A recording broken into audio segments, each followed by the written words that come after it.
Yo, Well, let's see. The temperature is at operating temperature. The AC is on. The battery is charged. Plenty of fuel. Oil pressure's good. Engine's running. But I am fucked, but we are fucking roasting in this damn truck. Signing off. Hey. Sorry about that, Yam. oh no, not me. It's later. my birthday is later. Yeah. Wednesday is now, or what is it, tomorrow? Yeah, it's actually today. Oh wow, happy birthday, man! Yeah, it's okay. I'm old. I'm 35 years old. This ain't the age that I was preaching about for months. Not that old. I mean, in the manosphere, people are typically a lot older. You know. Yeah. Like you got those guys, those Yoopers and stuff. You know, up there in Michigan, they're like, oh yeah. They're like going after people in MGTOW now. You can tell.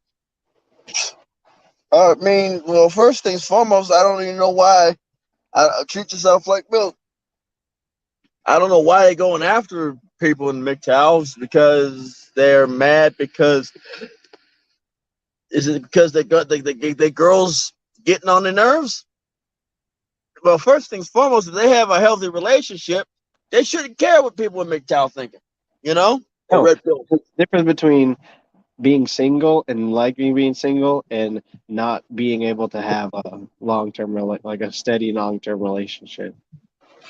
Like Man, a relationship that worked out, you know, you're pretty much you're different than somebody who just is used to being alone. yeah. So there's that. On top of the fact, you got a lot of people that are orbiting men in the manosphere to get closer to who they consider to be MGTOWs, because that's what it is for them. It's not a philosophy. It's like, ooh, let me try to infiltrate and see if I can find a higher purpose. Or they kind of go in. It's like going into a costuming group with no real like ability to keep your bullshit out of it. You're inevitably, people are gonna hate you because all you talk about is your problems. So it's just like people come and say like, oh, I have trolls on my channel, guys. You need to help me deal with them. Like, are you serious? Right. I mean, I got trolls on my channel. I just asked them to kind of keep the language to a minimum. Yeah. So You know? that's what I think. I think that's funny. They really can't go after people effectively. They just kind of always fall apart. But, right. I mean, we saw somebody blow up earlier on a video from Slippery. That was right. Fun. Hey, Dan King. I think Dan King blew up too. Dan King has over 1,000 subscribers. Oh so yeah. Blow up. That he didn't have to buy. That he didn't buy. Shout out to Jordan Daniels.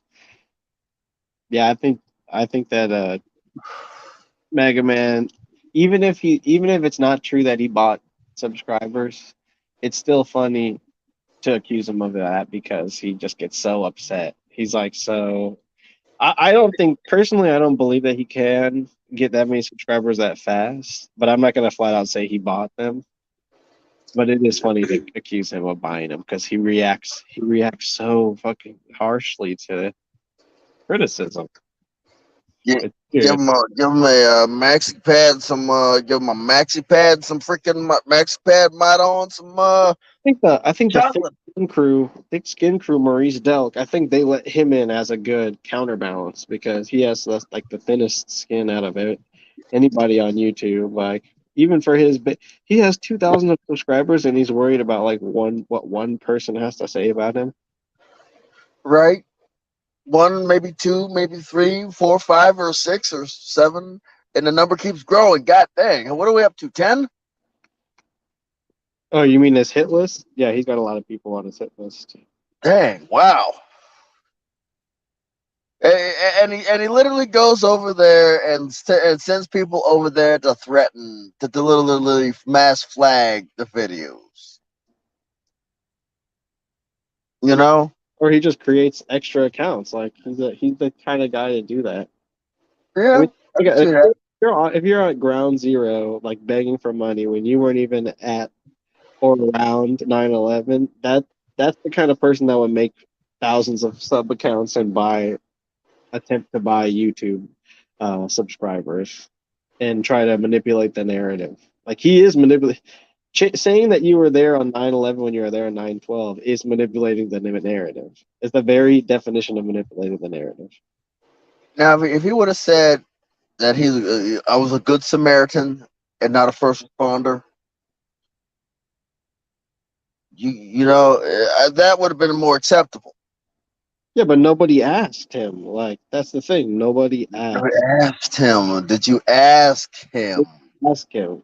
That's what he wants. He wants to be asked so that he can spew out bullshit. But the thing is like if you tell enough people bullshit, eventually they do the research and they put out the real story on you.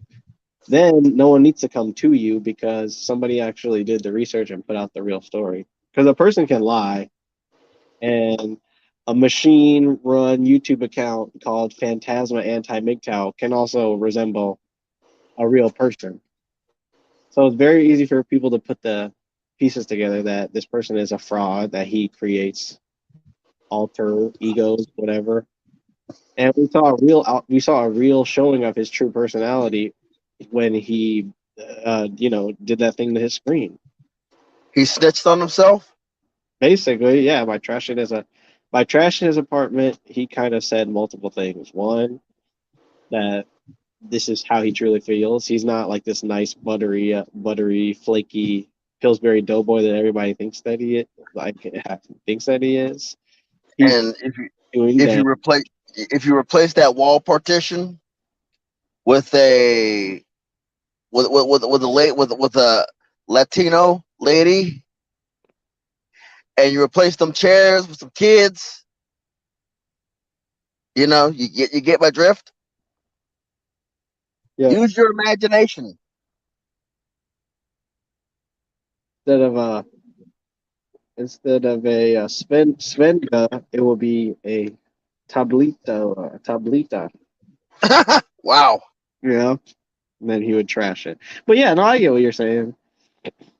And that's all I'm trying to say about Mega Man. We're not trying to remove his funding or call the leasing office or get him evicted or, prevent him from buying Freddy Krueger action figures and sweatshirts and things like that. We're just trying to tell people that, hey, if you really want to watch Mega Man's channel unironically, you have to be able to read between the lines of what he's trying to say as opposed to believing what he says is correct and thinking that the Right. world just has the problem. The world is the issue.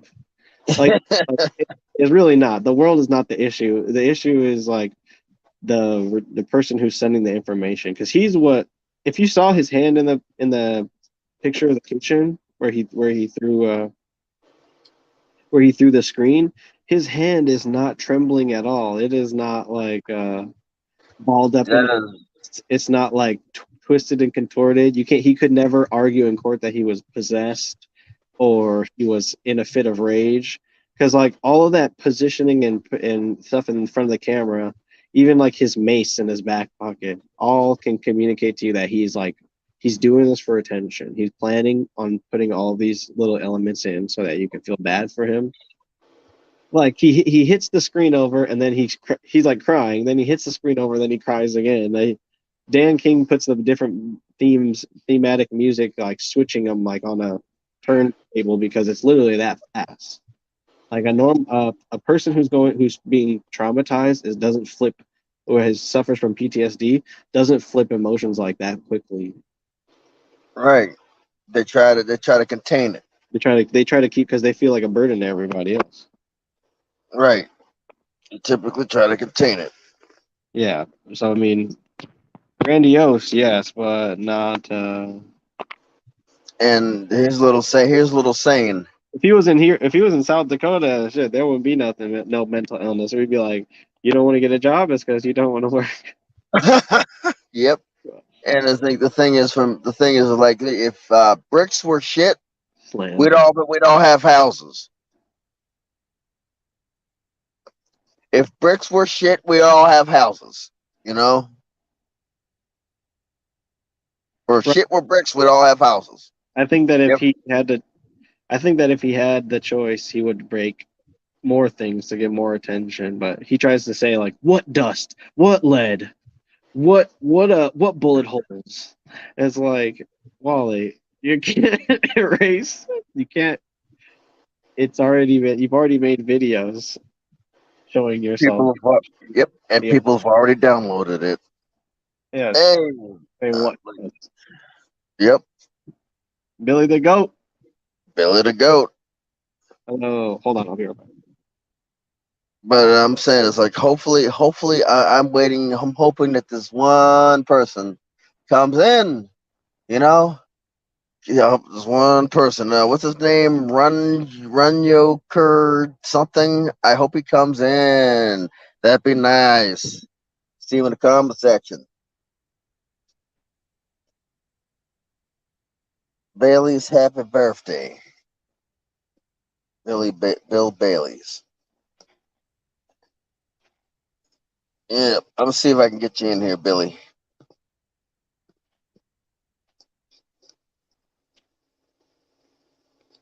Okay, let's see. Got here. Come on. Oh, there he is.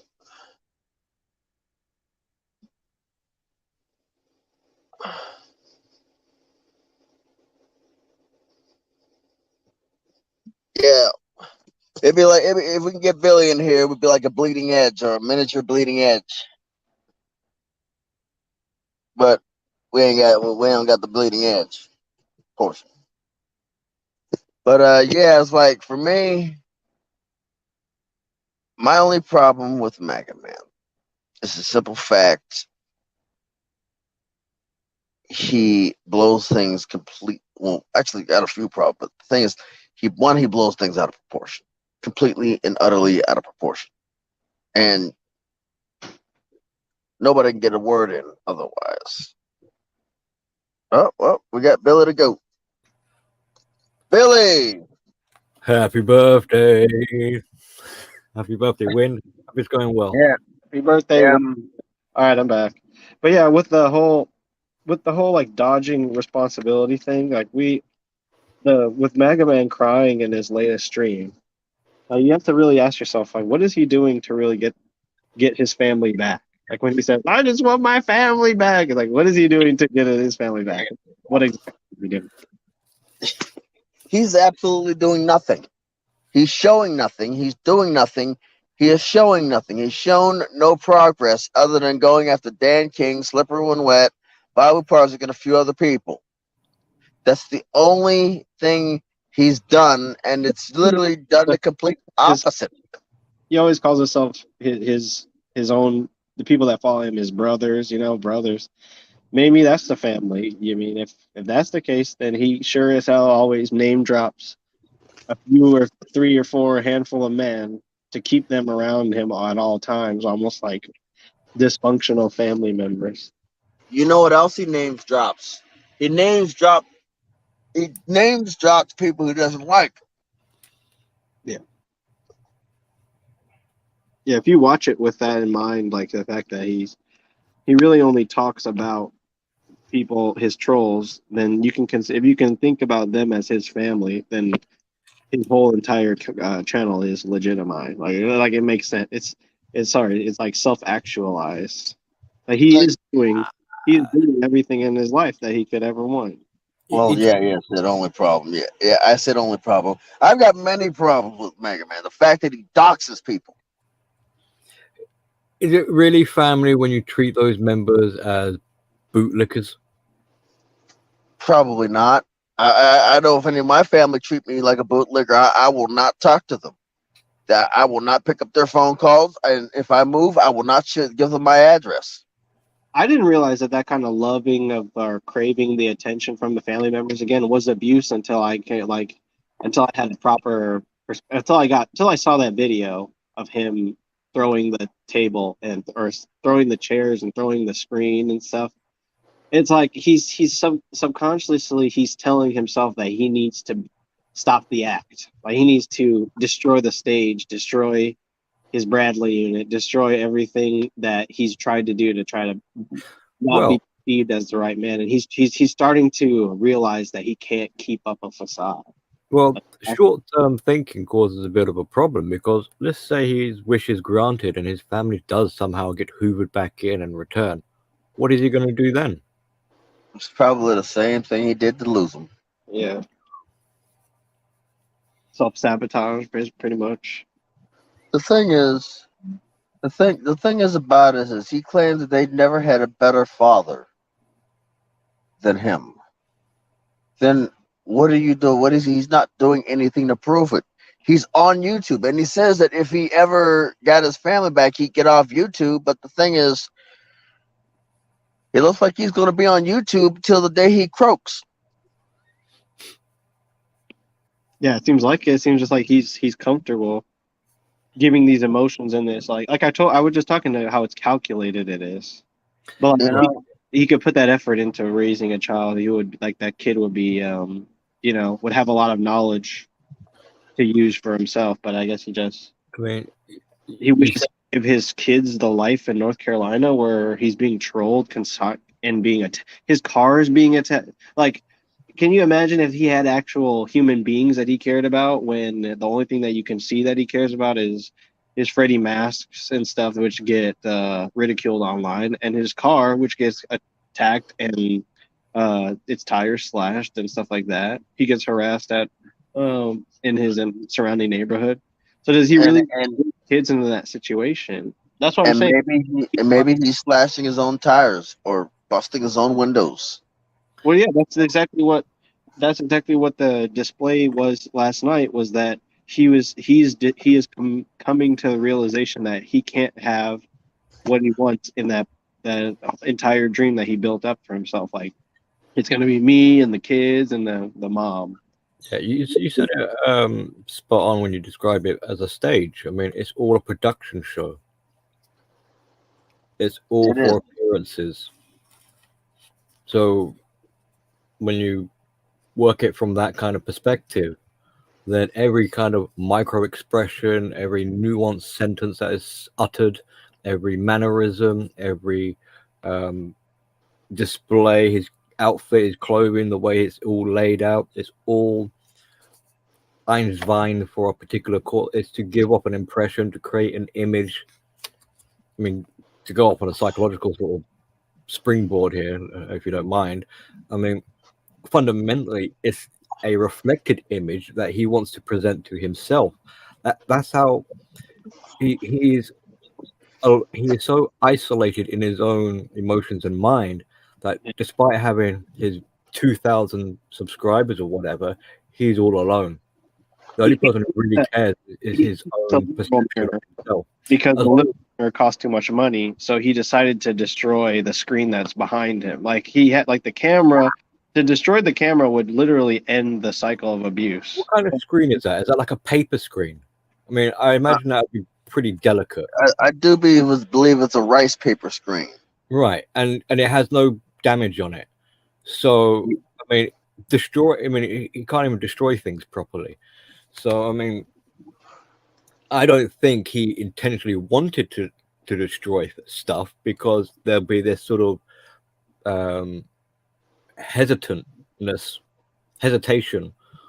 knowing that one, he'd have to replace the screen, and two, if he's very materialistic, he likes his items, he likes spending money. That's the that's why it didn't occur fast enough for me to call it an emotional outburst, because he's thinking about the cost of benefit of like where he's putting all of that. Like a real angry person is going to throw the peanut butter jar at the front door through the glass window, and they're going to think about it. Did But you see him make remarks when he was like, if I want to throw a beer bottle on the floor, then I'll do it. And the way he threw it was like the flimsiest, wussiest kind Yeah. of. Yeah. It's like, if you wanted to prove how erratic or eccentric you are, you would say something maybe like, if I want to smash my head over with this beer bottle, then I'll bloody well do it. And then Donk can smash his head. So he didn't want to actually do it. And then he reenacts, like, if I want to knock over a bit of furniture, then so be it. And it's the most gentlest tantrum you could possibly see, with such care and like orchestrated. So what I was saying on Dan's stream is, like, why does he have these meltdowns and outbursts? For the same reason like other people with personality disorder traits have meltdowns, to transfer the responsibility onto whoever it is, the audience or people watching. So that is saying basically he's given the message, which is like, you lot better not piss me. Can I be a bit Oh, sure. My channel's already got a strike. It doesn't really matter to me. Okay. He's basically signaling to his viewers, like, look, you better not piss me off, and you better comply and do what I say. Otherwise, watch what will happen. If I destroy something, if I hurt myself, It's your fault. It was just like his political videos too. The call to action, like when he can joke, because if you take the joke literally, it's almost like political inaction, or it's like not being a part of the. He used to call people out in every group that he's ever been in for not taking the political environment seriously enough, and choosing to be more of a, I guess I just say, normal, regular, everyday individual, and not try to be a part of a political group. But so he's done that constantly, every single pairing that society tries to, like, match him into place, and it never works. He's always melts down, like what you're saying, Billy, to give other people the responsibility of showing up to the group and just participating to the group. He made another remark. Why out on the bleeding edge? Yeah, it's all transferring responsibility. I mean, even on a more subtle or lower stakes at cost kind of level, he made a reference saying something like I don't know how long his stream, the duration was taking place, but he makes a comment along the lines of something, I don't want my channel to be like this, but because of Dan and his cronies, here we are having to do it. So he's not taking any ownership of, like, saying, like, despite what Dan is doing, I'm not going to be discussing it here. We're going to be talking about a topic or something. No, he's actually using Dan's cover his exception to validate and justify his venting out on his own stream. Like, think about it. If every single time he shows his face, it's like he commits a crime, he needs Dan to basically show as like a way to send the cops or send the dogs or whatever to go to another place so that he can continue to hide more of the story. And that's what he continues to do. Like recently, and I'm talking not recently, but earlier this, like a few months ago, he was talking about his daughter, how he saved his daughter's life, and like made that a whole diatribe about how can you say he doesn't care about his kids, not having tried to get them, or now the question is, did he cause the problem? Did he cause the problem? That's the question. That's the question. Why did you have to save somebody's life in near and around you if your environment is a safe, environment? That's why. Refer to rule number 1: don't believe if the lips are moving, don't believe a word that comes out. So whatever is said, either it's been embellished, exaggerated, it's not true. It, like 9.9 times out of 10, it's not going to be face value of, as what is being said. I would seriously doubt that he literally, as he claims, there'll be some kind of distortion, some sort of twist, some sort of skew. I'll give you an again, example. How about when he says things that Dan and Slippery say about him are flat out a lie? That's 100% false. I think that's a good example. Well, I mean, you've got the other element here going on, which is a big issue of control and ascertaining that and making sure that is not lost. So, Nobody said, "Are you still going on about this?" LOL. Yeah, I came in because it was Wynn's birthday. I didn't realize we were going to be talking about Mega Man. Hey, it is what it is. Hey, look, this is entertaining. Put him in a box. But like, I mean, it makes a profound, like, going back a little bit to saving his daughter, right? To value the importance of appearance and presenting this production over what actually took place, or maybe he did save his daughter, but you can see that his priority is the payoff, the beneficiary aspects of retelling this story. I mean, like, so what? You saved your daughter. Do we all need to know this? Why not just keep that private? I mean, that could be quite a traumatic experience that maybe you might not want to relive, but for some reason you felt compelled to tell everyone just how heroic you were saving your daughter. For what gain? So you can see how he's actually using what may or may not have happened with his daughter to capitalize on it. Look at me, everyone. I'm a hero. I saved my daughter's life. It's like, well, how is your daughter doing? Like, never mind that. That's secondary. That's she's fine, by the way. Right. But the thing is, he keeps bringing it up. What, recycling to milk it dry to get every ounce of value possible. It shows you the problem of depletion and the continual need to harp on about it and make it an ongoing battle. He might say he wants the drama to end, and he might say he wants a peaceful life. He might say he wants his family to come home to him. That's the last thing, really. Like, a conclusion is not what he wants. He wants it to go on and on, like people never end. It's the cycle that keeps them alive and keeps them going. A conclusion indicates termination. It indicates death, and they don't want that happening, because then what happens next? They don't think that far ahead. They're put off by it, so they want to live in the moment. In the moment, they live forever. This is a form of immortality, and it's just cycling those emotions round and round and round. How do I get attention? How do I get control? And then how do I keep it going? Emotions. It just seems so similar. You are actively shaming people for talking about it, which I think is fun, because like they have a right to be upset, because this is typically like not the subject of conversation, unless it's a channel that's hell bent on psychologically dismantling this stuff. But honestly, Mega Man has made himself into such a meme.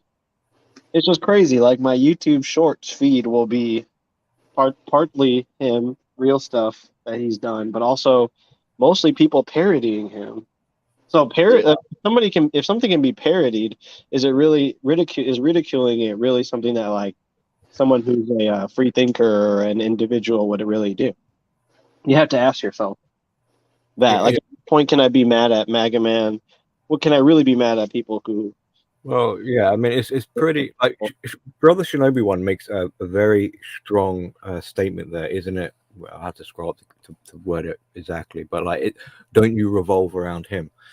And he's right, which puts Mega Man or people with these mental difficulties. Now, I'm going to be showing a bit of sympathy here for Mega Man. If he's listening. And the will of Put people. him in the center. So he's in the center. It's like the world revolves around him, or the people who inhabit the world revolve around him, and he's at the center. This is like a grandiosity position to have. But Even it's also people who talk about him revolve around him as well, defending him. Basically, they're closer to him than people who ridicule him. Like, it'd be like the gravitational pull is stronger for them, and it's weaker for like celestial objects out in the far outer reaches of the system. Just looking at from afar, like you're looking at issues of dependency. So the enablers, the flying monkeys, the supporters, they're circling around him for their own selfish reasonings. It's not as buddy bro, you got my back, I got yours sort of appearance. It's more for emotional needs, validations, and wants that they're in there. So in a bit of a mean way, but it's kind of more it's a more more realistic sort of way of putting it. Is they're in it for their own beneficiaries. Like, there's no loyalty amongst mentally ill people, really. They might say they are like putting I think together with strength. Right. Being mentally ill and being involved in social media is a whole microcosm within itself. Like, you have to admit Mega Man has like this nerve, but if you have realize that he has a mental illness, or you acknowledge mental illness, maybe you can translate that nerve to more of a, hey, don't do what Mega Man does. Don't show your whole entire life online. Like, people do this, and they try to hide who they really are, and it's kind of shameless, which is why people really want to not focus on Mega Man, because they want to be these shameless, proud individuals proselytizing, or like putting themselves out there like, hey, I'm this. A lot of people don't have the confidence or the nerve to do that, and that's like that's not a bad thing. Like, of course we want courage, but not stupidity. It's just like there's a fine line between hiding yourself for a good reason, and just hiding yourself so that you can get away with more of the bullshit. Right. And I think that's the nuance to like this whole Mega Man thing, and why people don't get it, why people don't want to have the conversation. I understand it's a confidence in a different area, and I think that we just have to accept that we're versatile, and we have the maturity to actually talk about it. And that way it eventually gets handled at some point. I mean, the fact that there's no progress that's being made in terms of me talking about this it's not really my fault. I'm watching and reporting on a situation. So until the situation changes, you're probably going to get the same amount of information, the same kind of take on it, because that why would I change my mind about a situation without anything changing? I mean, it's emotional. This might sound a bit bizarre, but so people that are involved or connected, or that are orbiting around the center, that in this case Mega Man, but it could be anyone with traits and characteristics that similar, right? Cluster Bs primarily, but we're not people, unfortunately. He doesn't see us as people. We're extensions of himself. The world being populated by one person, himself. So we are utensils, we are objects, we are extensions. We're not people. So what kind of role do we play in this stage performance production show, this movie, or whatever it is? Well, nothing more than a clown show. We are the ones who are regulating his emotions. We are the fail-safe mechanism that is preventing him from utter detonation.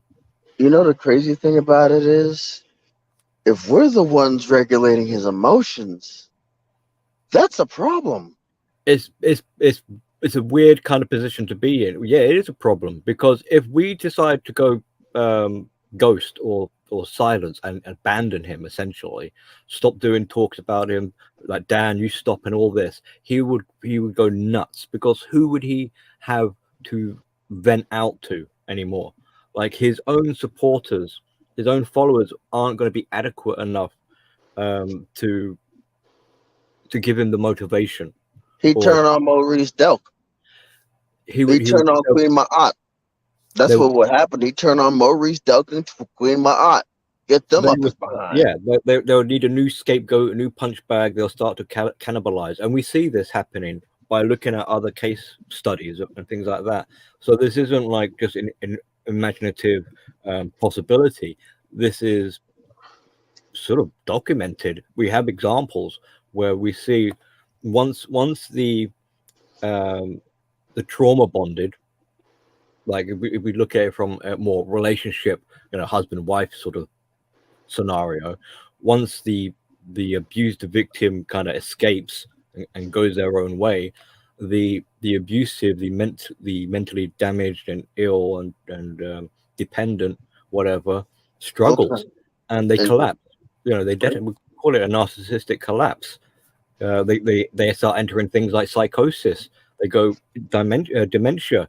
They go completely balmy because now they're alone and they're stuck with themselves and they've got this self-hatred, this deep loathing, disgust. On a more positive note, well, for me, I just got a nice load from one end from the central part of PA, and it's a 2-stopper, one in Missouri, one in Texas.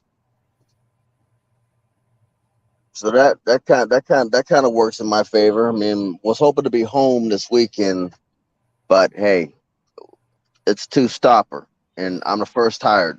So I'm making them. Oh, first time to get the 2-stopper. Yeah, well, the first. I mean, you get all the loads that are just. You get all the loads that are just out there, A little too out there for people. I mean, I don't mind it, I mean, Monday it would have been better well, then again, I did get 3 stops, get 3 loads loaded and unloaded Monday, so that worked out in my favor. Local loads. I know you like it. It's just that's just a lot of driving. Wow. Vision of wife differences to be acquired, not as an individual residing in the same realm. Yeah, I'm married to Mega Man. Now I understand why he wants to have sex with me. Yeah. Right. I mean, if I want Mitzi back, I would be doing a different thing than what Mega Man's doing. Like, honestly, like I'm not saying there's a single game that everybody's got to follow, but like if you want somebody, there's certain things you have to do in order to get them, as in, i.e., I don't know, like be in the same proximity as them. Like that has.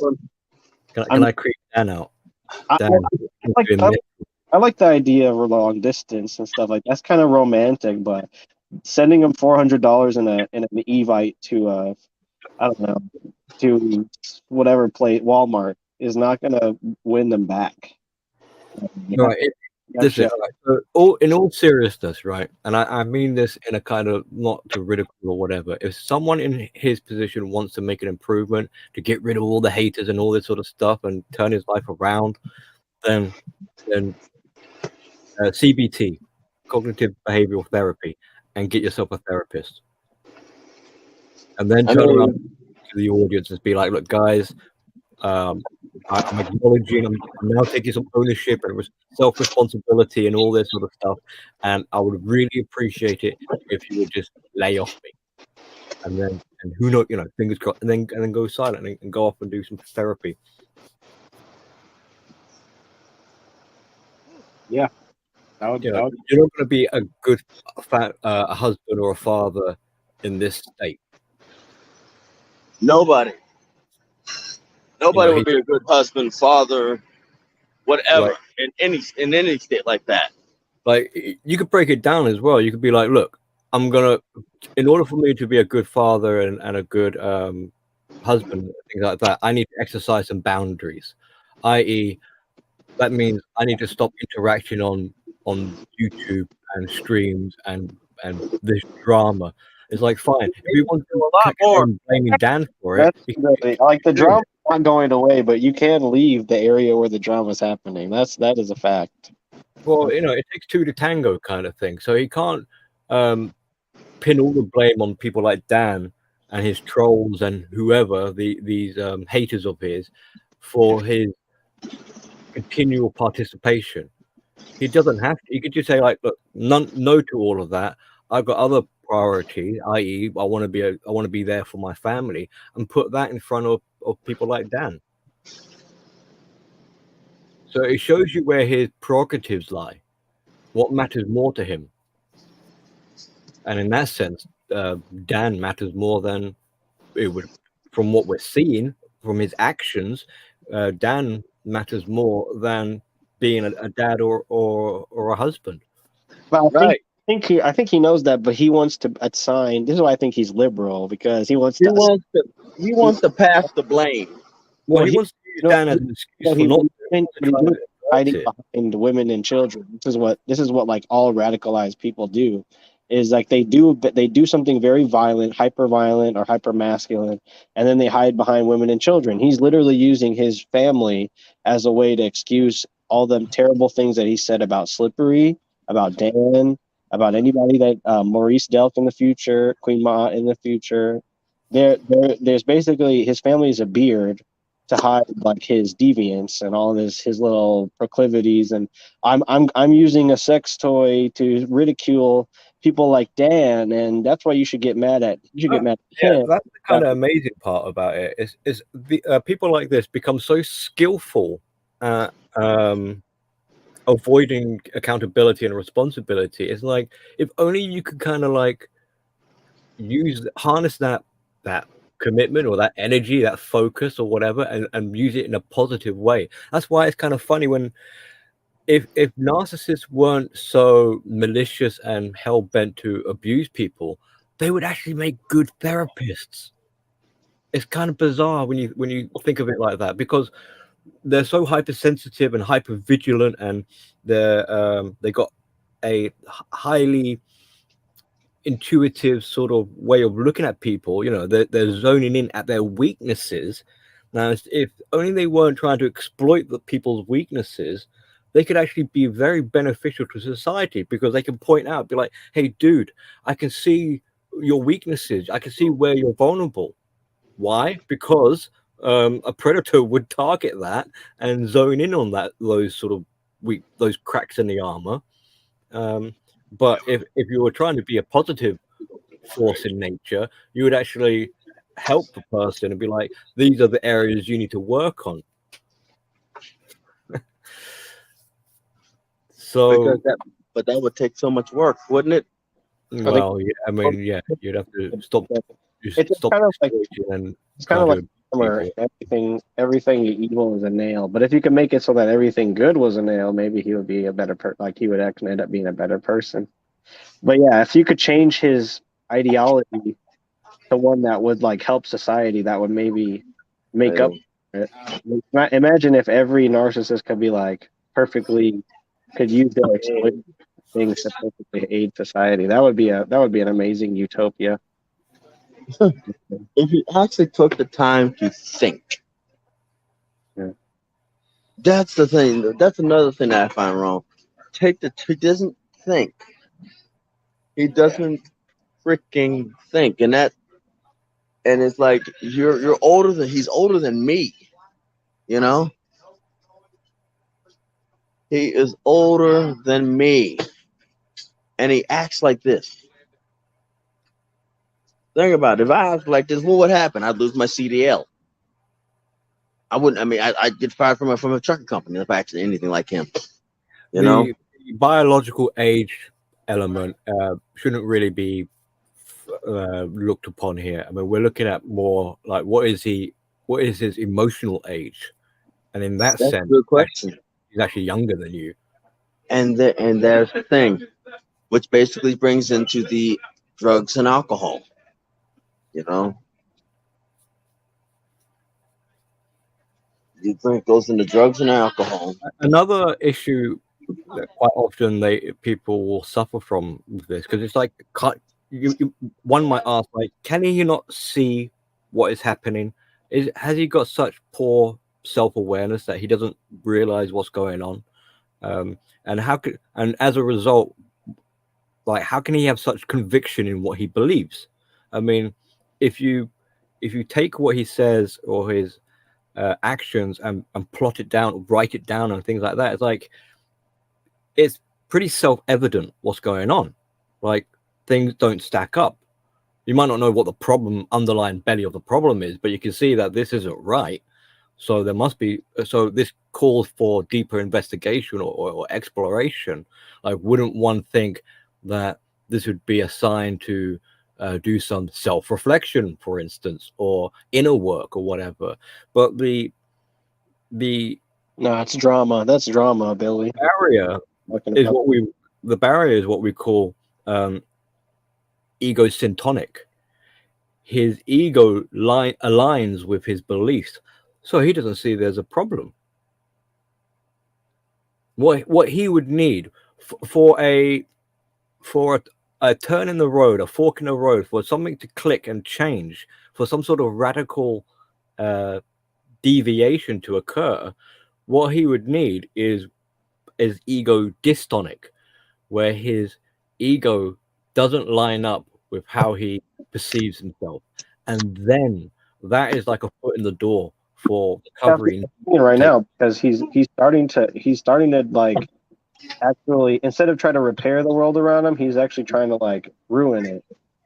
But we can see he still is in the pattern of like fixing what he does and trying to pardon and trying to gain a little bit more extra supply. But if he can really just be able to distance himself from people by all these violent stuff that he's doing, he might actually get a little bit of a reprieve to maybe think about it more. Well, I mean, That actually makes sense.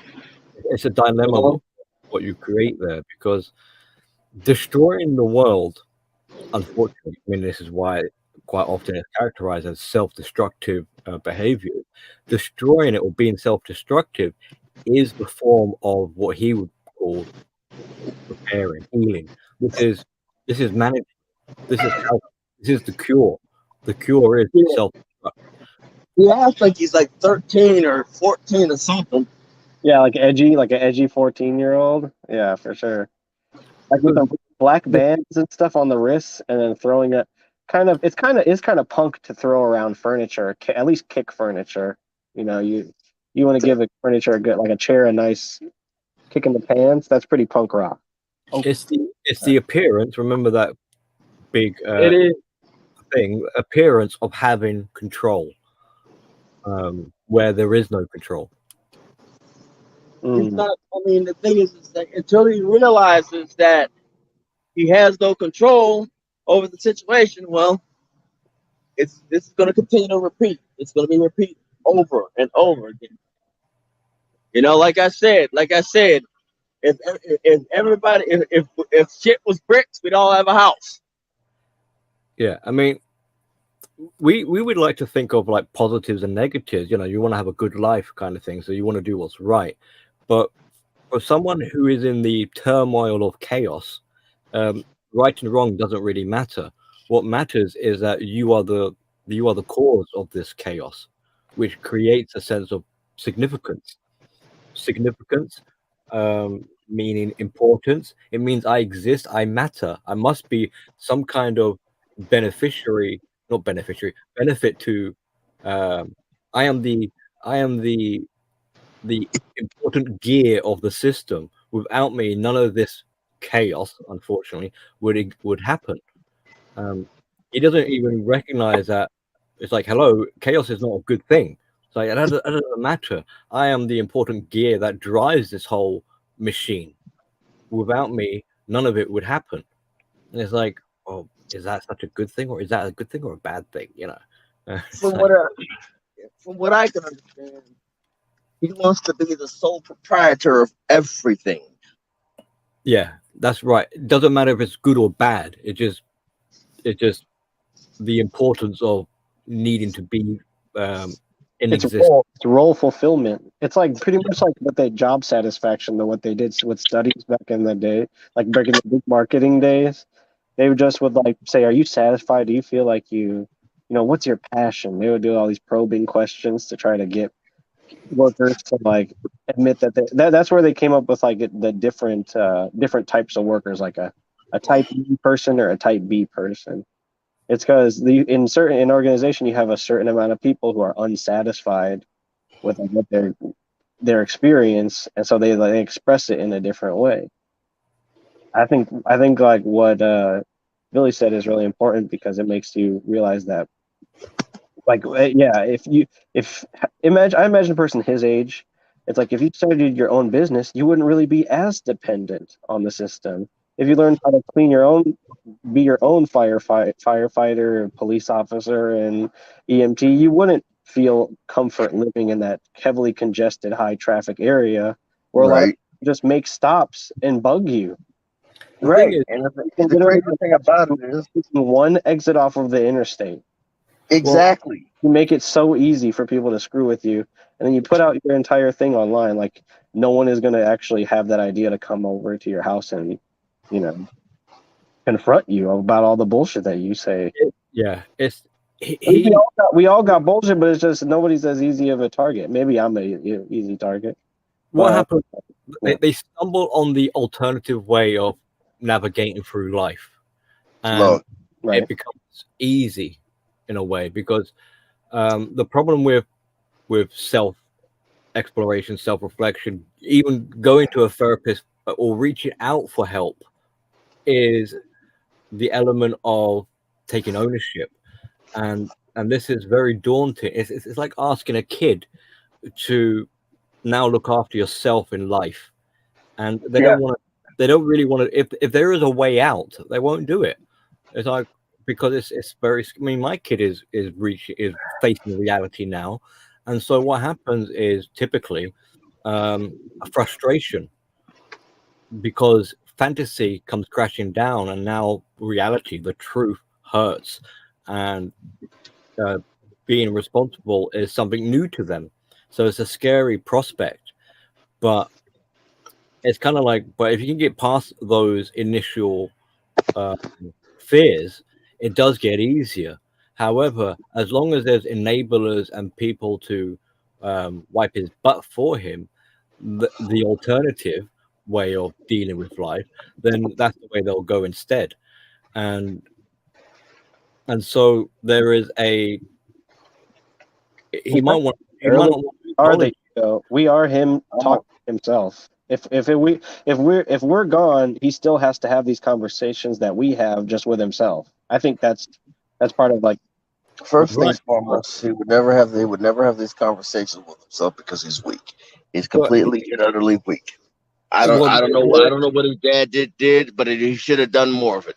You well, know. he deep down he knows he's incapable of self-regulating and being there for himself, to give himself things that might sound a bit hippy dippy, but to give himself like compassion and self-love. If anything, he's got self-loathing. He would hate to have to be in company of himself, but unfortunately that is what he to get better, to go on this road of recovery and healing, that is what he needs to face, to be able to be comfortable with the person you despise, that being yourself, being all right to look at yourself in a mirror. So he doesn't have any confidence with pulling himself through all these obstacles and hurdles. He doesn't think he'll be able to do it. And the longer he goes on in life, and like you pointed out, his age, the more this actually becomes realism. Because what experience does he have of looking after himself? It's getting past the point of no return here. So so what tends to happen, instead of doing this, it's like homework that's piled up. Instead of like working your way through it, slugging it out, and having to knuckle down. Again, it's far easier to be like, sod it, I'm just going to go off the rails and force people to look after me by becoming a complete nutter if I have to. Wow. It's basically like back to what I was saying about parody earlier. It's basically like you have to be able to mimic self-hatred in order to parody Wally, and that pisses him off that you can say like, oh, I hate myself enough that I'm going to sit here and make a 4-hour live stream talking shit about somebody, because that's the amount of self-hatred that it takes to literally create this entire narrative about how much of a victim you are. Like, I'm not a victim. I don't. If nobody changes anything about Wally in the next couple days after this video airs, I'll be fine. Like, because I'll just live life and I'll accept that there's things that I cannot change. But for Wally, just me saying one thing, now he wants me to pay $200 to pay his hospital bills because I put him in a emotional coma or something, and now I have to pay his hospital bills. That's a completely different form of unironic self-hatred. That he would love it. He would love it if I drove him over the edge. Let's kind of move on for a little bit. So, besides me turning 35, what's everybody been up to? Well, I'm getting ready to get back to my kid going back to school, so it's kind of like checking clothes, making sure they still fit, getting her into the mindset of like holidays coming to an end, so you're gonna have to get ready for a workload. You're going into the year above now, so things are gonna get harder. So I'm in kind of like preparation, organizing things mode, or phase is probably a better way of putting it. Like, it's been a while since we had a bleeding edge, and we haven't been able to have these have our deep talks. Yeah, I've been wondering what's going on. I mean, is it a summer break? I mean, is there going to be one this Sunday, for instance?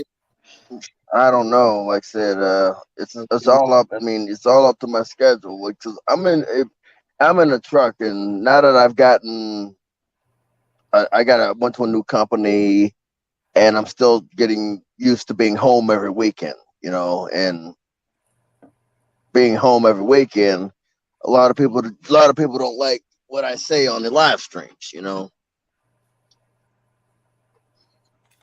So that's one thing. I mean, if you can do it, if everyone, I think that I have the time to do it. It's just that I haven't been. I've been kind of preparing a little bit too for like the winter coming up, and like a lot of furniture and stuff I have to move. It's better to move it. You got a winter jacket? Yeah, I got enough stuff to be warm and stuff, but then like, yeah, my job is gonna be walking distance, so I just have to be able to make it there. Right. And everything like that. But yeah, no, we'll start them up again. I just thought it was nice to I don't know, I guess give other, because when it's every Sunday, it's like you can tell people are just watching it, waiting to respond to something that you say. So I just thought it was nice just to like hear more from like the manosphere, since we do talk about it, in order to better, I don't know, have a better approach, because approaching everything as other people are talking about it, I feel like it's just bad. It's just a bad practice to develop, sort of. Yeah, so, I mean, I've been ever observant or observing, I suppose. So I have been noticing issues or trends that have kind of like risen up during our hiatus. I mean, a break is always a bit welcome. I've always, each week that's gone by. Sometimes I feel like a hypocrite, because I'm always telling like Wally, like, take a break from YouTube, but then every Sunday I make like a half or something. So it's like, it just feels like it's a little hypocritical, just a little bit. Yeah. Some of the changes, some of the things that I'm going through at 35 is like, it's a lot of mental changes, for me. It's like, I'm thinking more, Mm-hmm. I mean, I'm not thinking. I'm not doing what I was doing a couple years ago. You know, but I'm actually trying to learn some more things to continue on with life. I'm also trying to better my driving. You know. Definitely. Yeah. Try to be the best at my craft. Over here, Win, you might, I don't know if this is like a joke or not, but I see the suggestion, because we got a lack of lorry drivers over here, and in the desperation, they're trying to suggest that any old drivers are going to be given the chance now to drive rigs and lorries and trucks. You don't need any special training or anything. That's not If you've got a regular driving license, then apply for it. That's not a good idea. Your accident rate is going to skyrocket. Oh yeah, your trucks are bigger than ours, are taller than ours, are more are what you call it. Y'all have the cab over the engines. Y'all have cab overs. We have long nose. You're an island. I feel like you guys have this like islander mentality or something that's like semi-rural. Like I just think it's funny how the laws are made, where it's just like, yeah, people with that, because if it was in the middle of the U.S., it's like, all right, yeah, there's plenty of space to like train somebody how to drive, especially if they already have 20 years of being on the road, or Uber driving, or having to follow some sort of regulations and stuff. Like I could see it, but in the UK, which is like super congested, and then like bunch of other language, like it's like cosmopolitan almost, like the whole like southern part of the island. It just seemed weird that you would just give anybody who is able to pass a driver's license test a shot at. Yeah, I mean, I don't know if it's a joke or something, but it's at the same time, it's like I wouldn't put it past them, You better hope it's a joke. So, I mean the regulations for motor vehicles and bicycles even is like, it's all becoming like a circus show. I mean, it's getting crazy. Like going the other direction, we have the nobody wants to drive with those regulations. It's becoming impossible, right? And at the same time they want to talk about climate change and being all greener, but they put, I don't want to sound like a complete fascist when it comes to cyclists. It's like, fine, I understand it's nice or whatever, but you'll have tailbacks of traffic waiting for cyclists, and this is somehow meant to be greener. They want to propose that they're trying to suggest that the majority of vehicles are they're not being used, so they want to try and eliminate private owners from having cars and encourage car sharing or shared ownership or something like this. Yeah, I've seen some of these people who drive truck, and I don't ever want to get into a truck after one of these blokes. Right.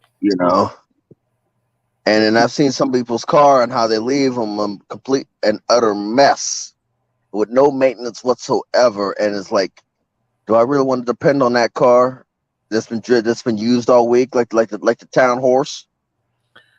Right. I mean, I'm sure in terms of, because what baffles me is like vehicles are getting greener and greener.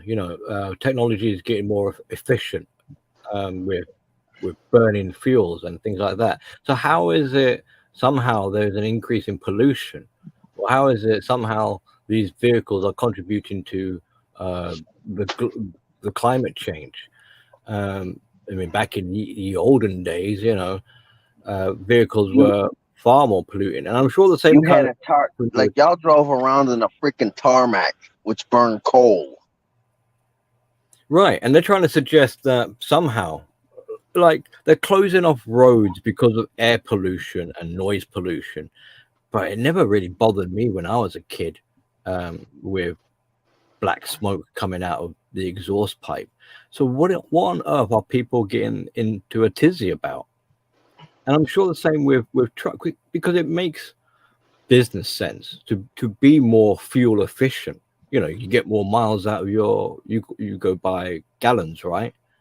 Yeah, we go by gallons, U.S. gallons. Right. So obviously, the more efficient the vehicle is, be it a truck or be it a car or whatever, they can get out of, scrimp and save out of the fuel, the better, especially in today's crisis, whatever. Right. Basically, it's basically a self-induced crisis.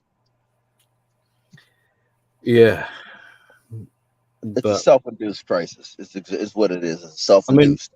Are you experiencing a push? I don't know, because obviously they're pushing out like electric vehicles, and I think they're dabbling in the idea of like electric lorries and trucks, and they don't have the infrastructure to do so. No, get this. This is kind of funny. So, the police departments or whatever agencies, they've been trying to roll out some electric vehicles, but they run out of juice on the way to being called out. It's like, oh.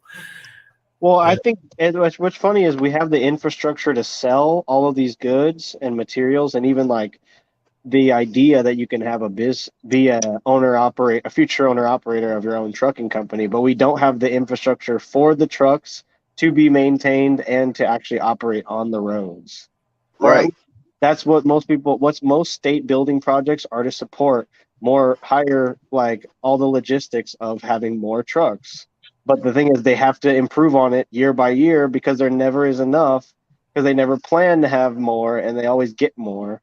That's why I think the desperation is leading to, okay, we'll just let anybody and their mom and can basically drive a truck, because all of this stuff that needs truck transport, it has to be traveled by truck. And the problem is with a diesel engine, between a diesel engine and an electric vehicle, the diesel fuel gets lighter as the truck will get lighter as you burn diesel fuel. The truck will get lighter as you burn the diesel fuel. Electric vehicles, they remain at a constant.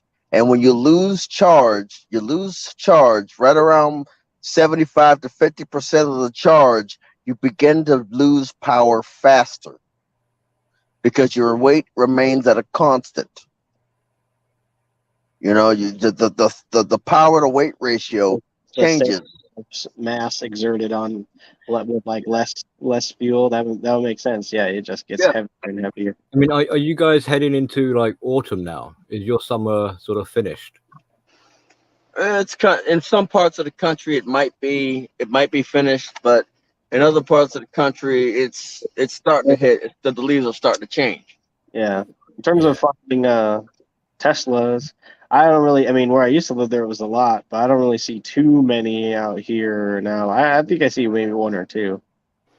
Because your state's grids knows that they can't support it. Oh, they have charging stations, but it's only enough to support the very small. If it were to grow, which I'm already starting to see, the growth is affecting. I mean, I'm not going to try to be a fearmonger or anything like that, but like growth is kind of reflecting in the surrounding area, that excessive growth, kind of like what Billy was kind of hinting to with just like the regulations and stuff. The regulations of certain parts of the country still support, like, are still rational, are still they still try to get things done, but I can just tell that it's not going to work. It's not going to happen for long. The thing is, what my thing is about electric is you're trying to go completely fossil fuel free by this amount of time, but the thing is, like, you've got all this thing is like, you cut down trees to make solar panels. You cut and you disturb wildlife we cut down trees and disturb wildlife, disturb ecosystems to make solar panels, Yeah, to make they also say they want to get rid turbines. of Pacific, the thing in the middle of the Pacific Ocean, the Great Garbage Pile. But that garbage pile actually has its own ecosystem and like its own Yeah. plant life and microfauna. So they're really literally going to destroy an ecosystem all because they want to look at when they get an ocean view, they don't want to see any plastic in the ocean because then it would ruin the honeymoon and then I wouldn't be able to get nookie or whatever. It's all just like it's all Convenience. yeah, like what Billy said. Like, when did anyone ever care about car smoke getting in there? Oh, the baby. Like, I know someone who got a new dog recently, and they like are taking it out on artificial grass because they think it's gonna have it could get a disease from the regular grass and it could die. And Well, yeah, I mean, a lot of our problems when it comes to, I suppose this is like eco problems and environmental problems and things like that. It's basically virtue signaling. We're causing the problems by trying to fix the problems instead of Right. trying to basically add to the solution by, hey, why don't we plant trees? Why don't we have labs doing research on plant life so that we can incorporate plant life into our day-to-day lives? Well, a lot of But that it. would- well, a lot of the research that people talk about has already been published. Like no one talks about new research anymore. It's all well, they talk about new articles about old research that are bent to the left so that it can look like we're all going to be a burnt crisp by 2025. But that's all people really pay attention to. They're not advocating for new research. They always like they're advocating for causing more problems. Well, they try and push it onto the everyday consumer because they're trying to suggest that it's like you people should feel ashamed of yourselves with your carbon footprints. But do you realize that this term of carbon footprints came from BP when at a time when there was like an oil spill and it was a disaster? Exxon Valdez, the Exxon Valdez. Well, it was a disaster because so to try and turn public resentment or disgust away from the companies. yeah, right. The people who destroy US, they would say destroy the environment are the only people that have a vested interest in preserving it because that's how they get the resource acquisition. Is the through, USS Arizona is still at the bottom of Pearl Harbor, leaking crude oil, leaking oil. really? I didn't know that. Yeah, the USS Arizona is still at the bottom, and a few of the ships are still at the bottom, leaking oil. And yet we let all that oil go to waste instead of basically, hey, let's put some sort of barrier around it to absorb the oil, and then we can collect it and repurpose it. But that would make too much sense. These people make the most asinine decisions. No, when the environment will be a lot better if everyone just drinks out of paper straws. Really? Yeah, and So you trade one environmental problem for a whole nother environmental problem that does more damage. so the actions where the turtles are choking on plastic. Fuck them turtles. Yeah, I mean, You just drink out of paper straws, Lynn. Fuck them turtles. If you really want to solve the problem, metal straws would make more sense. And yeah, the metal straws would make more sense. Dude, I can't If you're believe really that suicidal. the PETA ads will be like they'll be like birds that are like being impaled by metal straws, and they'll be like, "Oh no, outlaw metal straws!" Well, you can't. Well, you're tearing down the trees to build the paper straws. You're burning. You're cutting down trees to build the paper straws. What's the difference? It's either watch a turtle get impaled by a metal straw or ruin the squirrel's home. It doesn't sound. It sounds like a humanity. It sounds like a very humane choice. Fuck. Yeah. I guess we could say fuck squirrels. Wait, I thought you were on the impale turtles side. Fuck them too. Fuck them too. In fact, you know what? Well, why not just make it go faster? You can instead of simply having waiters and waitresses not being fucking lazy and washing the rim of the goddamn cup, so that people can actually drink the goddamn cup out of the goddamn cup. Also, You want to put this might be some more rage bait for Win, but have you seen those Hooter TikToks where like the people give the Hooter girls huge tips? I mean, that pisses me off. that is the simplest stuff I've ever seen. Yeah. Anything like what do you expect to get by giving a waiter a huge tip? A blowjob? Always like, You're not always so thankful, you know, for getting Yeah. like $1,000 or something for a tip. 1,000? That's ridiculous. Yeah. Who the hell does that? Seen some crazy ones. Yeah, they're like $1,000. So 1,000? Oh my god. girl says like, oh, the waitress, there, the customer says like, say whatever you want, and then the girl says 1,000. So then they're like, all right, go get 1,000 out of my wallet, and then the girl's like, counts it, you know, checks to see if they're real, and they're like, thank you, and then the guy's like, oh yeah, no problem, no problem. Really? It's Oh my about god. Oh my god. The simplest word. The fucking simplest no word. problem. Why are you eating at Hooters? Like, look, like first off, if you're at Hooters, then if you're a waitress at Hooters, you've only got a certain span where you can actually do that. It's like one step up from Applebee's. Let's be honest. I mean, the girls in Applebee's be looking pretty, you know, be looking pretty good as well. You should one step up from Applebee's. Oh man, look, Well, yeah. gentlemen, I'm going to get going because I've got some other things I need to be getting on with. Actually, not no offense, but I mean, I've got to like make dinner for myself. It's so late, I don't even get enough food anymore. wow. Yeah, no, it's like, what time is it? It's like 11:30. We've gone on for about an hour, but I want to. Yeah, No, the conversation at the moment is like, it's actually quite interesting. It can go in all sorts of directions. We were talking about environmentalists, and you got eco warriors and all this sort of stuff, and changes in policy, changes in law. What are people supposed to do? You got the decline in mental health because people are trying to adapt and change. You got, I mean, I don't know what old people. There's actually a channel I don't know if you guys want to maybe check out. I think it's called History Debunked. It's a pretty elderly, I don't know what age this English gentleman is, but I don't know, the eyes of the demographics and how they're seeing the changes in the world. I mean, people are struggling to wonder, like, what is winter going to be like?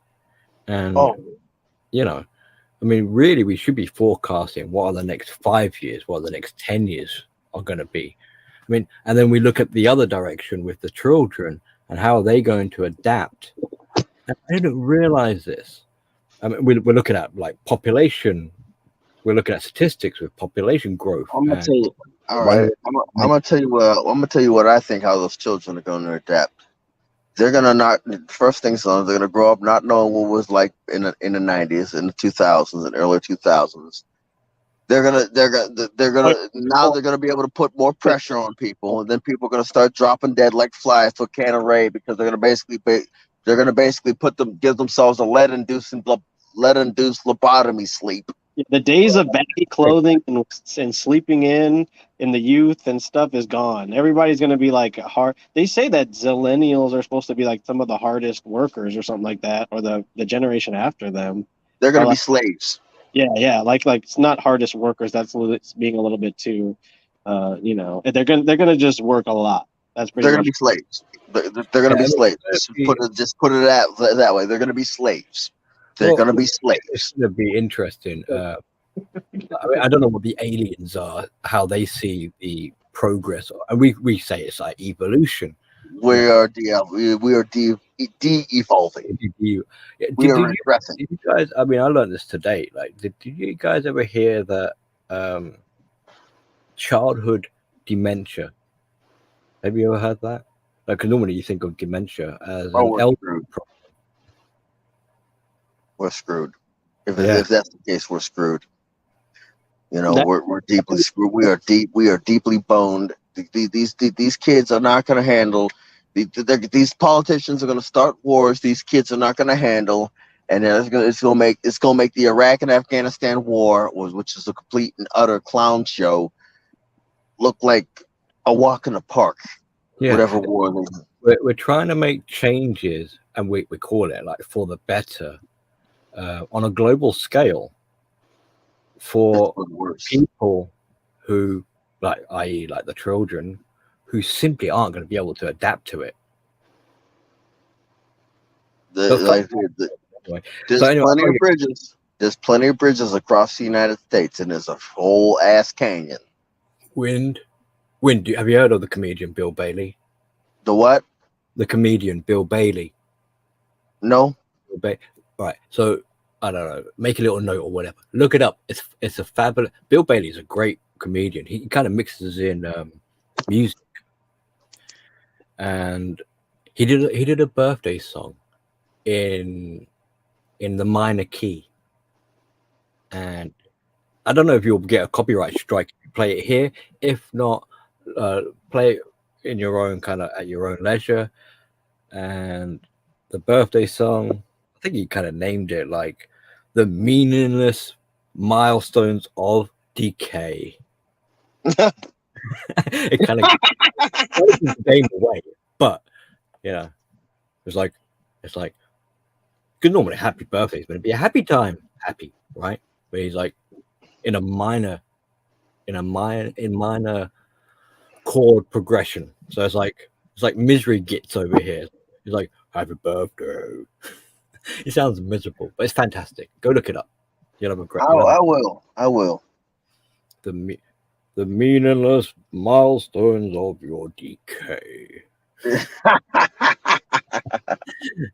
I can't remember, like, but these kids when they start school, these kids when they start school, these teachers are gonna these schools. I've learned that these schools are meant to destroy ambition. Oh yeah, and it's like they're shortening the amount of time for kids to self-reflect during the curriculum.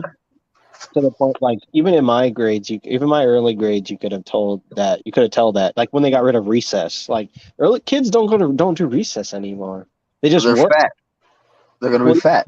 They just sit at the desk and work, and like if they have friends, they talk at the desks. If it is lunchtime or snack time, they're eating at the desks, and everything is just like it's just so boring now. They're training them to be corporate slaves. Yeah, I mean. And there's my kid going back to school soon. I don't know.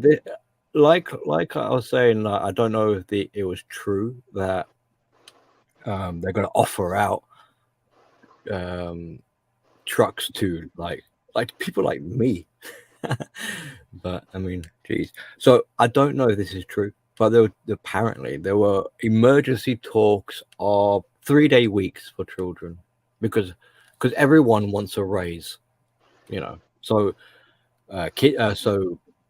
teachers wanted a raise, and it's like all well and good, but heck, we can't afford to keep the schools open. How much has feminism affected your country? Oh, it's a lot. To what extent? Who knows? I mean, it is affected it a lot. Let me tell you a little something here. To try in order to fix the problem, in order to fix, and they're not going to do it because because it's coming from a middle class, because we're down here. In order to fix the problem, you not only have to you need to raise the number of male teachers in every curriculum. On top of that, you have to bring back recess, music class, art class. You have to basically have to give these kids some sort of incentive to go to school. You basically can't. The thing is, how American schools are designed is basically kill your desires, kill your dreams, and basically you work. There's nothing in life for you but to work. If they brought back art class, that would basically allow these kids to come up with creative problems. if they came back with music class, you would actually have these kids have something to vent, an instrument to vent out whatever frustrations they're going through throughout the day, or choir class, or some sort of class where they can sing, or they can basically, if you basically, instead of basically having this individual test, you make it so not only that they can solve problems together.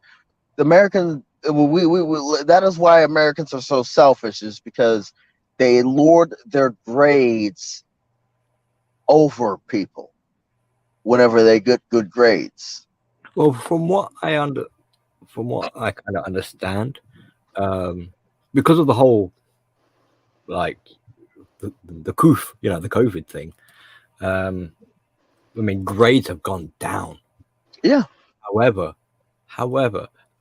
Oh, it's in- quarantine. It's like apparently it's actually not too bad. I don't know if they're trying to lie, if they're trying to give the impression that everything is wonderful. But No it's child left behind. lit. No child left behind. So anyway, Wind, Mhm. happy birthday, my brother, and Baron. Thank you. I don't know what kind of name are you going by on this panel here. What have you called yourself? Lionome or something. I don't know. Leonome. a lion character. Anyway, gentlemen, take care. Have a good night. What did Ben and Ted say to each other? Be excellent to each other. And I bid you farewell until Bleeding Edge. How's Tico, by the way? He's doing all right. Treat yourselves like milk. What does he say? Do Don't nothing but spoil yourself. Don't turn into butter. Churn that cheese. I don't know. Become powdered milk. Don't try not to. We don't want powdered milk. Babies know it's fake. Condensed. All Condensed. the ways you could have milk. Anyway, I'm going. Bye bye. Billy. Happy birthday, Billy, too. Yep. Lots of people's birthdays around this sort of. For the challenge. Oh, you gotta celebrate. All right, anyways. Ladies, Gators. Bye, Billy. 10-4. And the thing is, the way I see this, it's crazy. Like We're them basically kids, them kids are gonna grow up to be slaves. They're nothing more. The millennials are gonna be slaves. Yeah. Oh, yeah. So Congratulations. I live in your state now. I live in your state, Sakazan. Yeah. Amazing. Like I said, anybody at this point who's still screwing, who's still having babies, your kids are gonna be slaves. Congratulations. Gratitations.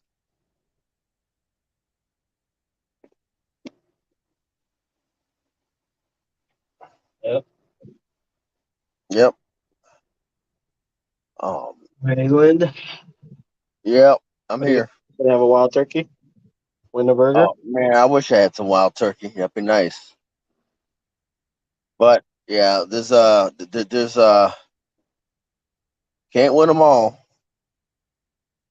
Oh, January 6th. All right. So Yeah. I'm gonna do a little recap on the topics.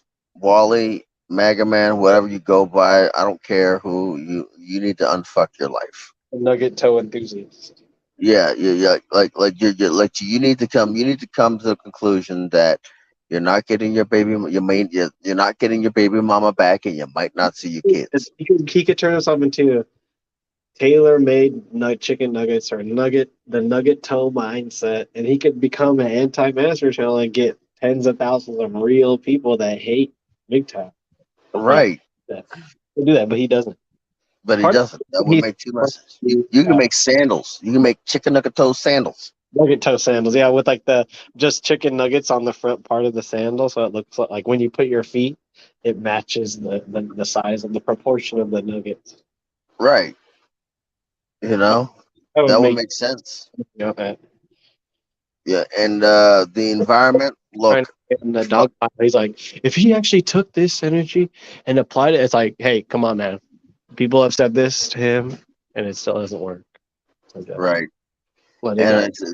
I'm letting it go. The next thing is the environment. Fuck the sea turtles, fuck the squirrels, and fuck them birds.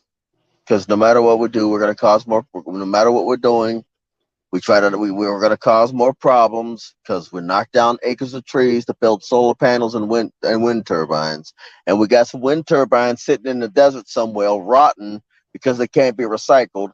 And you know what? While you're at it, just goddamn screw the soil of the planet. Because why?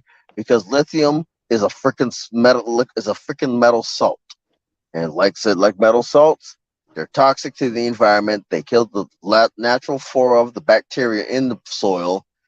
And on top of that, these ion lithium batteries cannot be recycled. Good job. Screw the planet. Congratulations. You probably be better off throwing your old granny down to the La All Brea right. tar pits to make hopefully making a few generations some crude oil for the next generation. You know, just throw granny down there. It's not like we treat them with respect. It's not Turn like it people into treat them with Febreze. I respect in love the the first smell. I place. love the old grandma smell. If you could turn that into a Febreze, you just spray Yeah, it and it smells like, old baked cookies and gardening and just, like I said, I mean, people don't treat old people with respect anyway. Just throw my ass in La Brea tar pits, you yeah. know. And let's see what else we talked about. We talked about children. If you're screwing your children, you're screwing in the United States or any westernized country, your children are gonna be slaves. Yeah. It's just flat out. Your children are gonna be slaves. They're gonna be corporate drones. They're gonna sell you out if they decide to go full 1984 on your asses. They're gonna sell you out. Think about it. Someone was Congratulations. probably conceived on January 6th, in the anniversary of January 6th, because it was the anniversary of January 6th. Can you think about that? How It's convenient. 10 months Uh, later. yeah, it's actually my birthday, Jinky. Oh, But yes. It's not my birthday, too. Win just added this to my channel for some reason.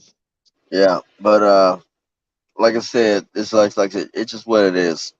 Like I said, if they decide to go 1984, guess who's gonna be selling your asses out? Your kids. Good job. Like I said, I'm not prenatal. I'm not anti-natalist, but I'm anti having my own goddamn offspring sell my ass out. That's what I'm anti on. I don't think your kids would ever sell you out, Win. You got a good heart, okay? If they did, I'd kill them I'm I'm flat out. I'm pro having your kids sell you out if you are a bad parent. Then like, they should be able to sell you out. If you Hey, are look here. If I'm a bad parent, I'm a bad parent.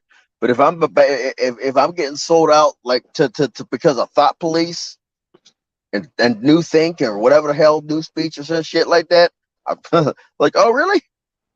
Guess what? Everything's going up. Looks like some people ain't gonna have no, they ain't coming back. Looks like some people ain't gonna have no more daddies, lay off on and you ain't gonna, you like you know. said,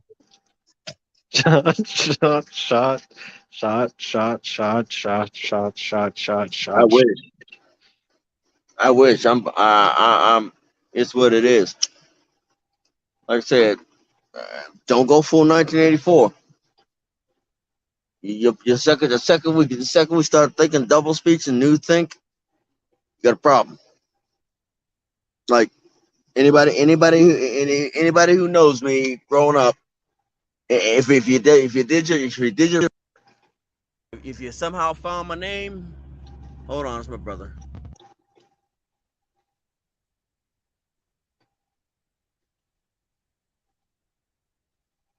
Yep. All right, Wayne, I'm gonna get out of here, buddy. Happy birthday. It's good to see you. Thank you for putting this stream on my channel. If you guys are watching on my channel, you like it, leave a like, comment, subscribe. I'm gonna get out of here. Talk to you guys later.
With the finest bitch, we smoke the finest kush. I be shining, man, I know it's hard.